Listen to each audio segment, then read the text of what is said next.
هیله ده تاسې ټول به راته روغ اوسئ. نن مو تاسې ته یوه ښکلې قصه راوړې. تمه ده تر پایه راسره پاتې شئ او چینل سبسکرایب کړئ. یو ځوان خپله قصه کوي او وایي چې زموږ په کور کې به ټولو پیغور ورکوو چې ګویا پلار یې حتی یوه جوړه جامې ورته نه دي اخیستې. ما به چې له ښاره ورته پلاستیکي څپلۍ راوړې، زما مخکې به یې پښو کړې. څو ګامه به لاړه او راغله. په خوشحالۍ به یې راته ویل څومره ښکلي دي، پښو کې مې ښې برابرې دي. زموږ د غریبۍ ژوند و. هغې ښه ګزاره راسره کوله. ما به ورته په اختر کې ارزان بیه ټوټه واخیسته. هغې به د ټوټې دواړه خواوې وکتلې، راته به یې ویل څومره ښکلی رنګ دې انتخاب کړی، ډېر مې خوښ شو. زموږ کور کې یې پیغورونه ځکه ورکول چې هغه د ملک لور وه، په ناز او نعمت کې لویه شوې وه.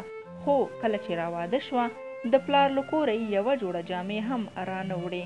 ټولې هغه وې چې ما ورته وروړې وې. یو ځل د خسر کور ته ورغلم. لوی اختر ته یوه ورځ پاتې وه. خواښې مې راته کړل زویه د برېښنا ټولې جامې دلته پاتې دي. څو ځله مې ورته وویل چې در سره ویسه، خو هغې ویې وړل. دوه غټ بکسونه وو چې خلاص مې کړل، د قیمتي جامو نه ډک وو. په خوشحالۍ مې دواړه ځان سره واخیستل، کور ته مې راوړل.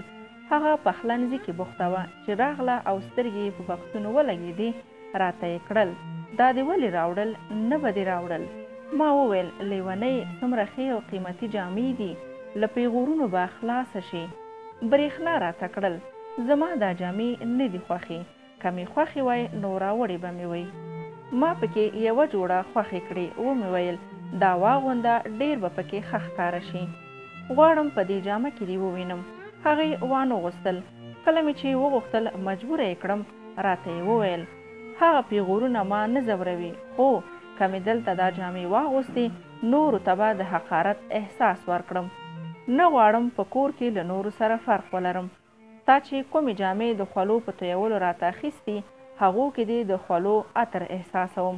دا مې نه دي په کار.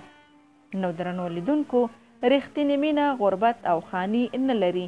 د زړه د خلاصه د خپلو میرمنو او خاوندانو سره مینه وکړئ چې ټول ژوند مو په خوشحالۍ تیر شي.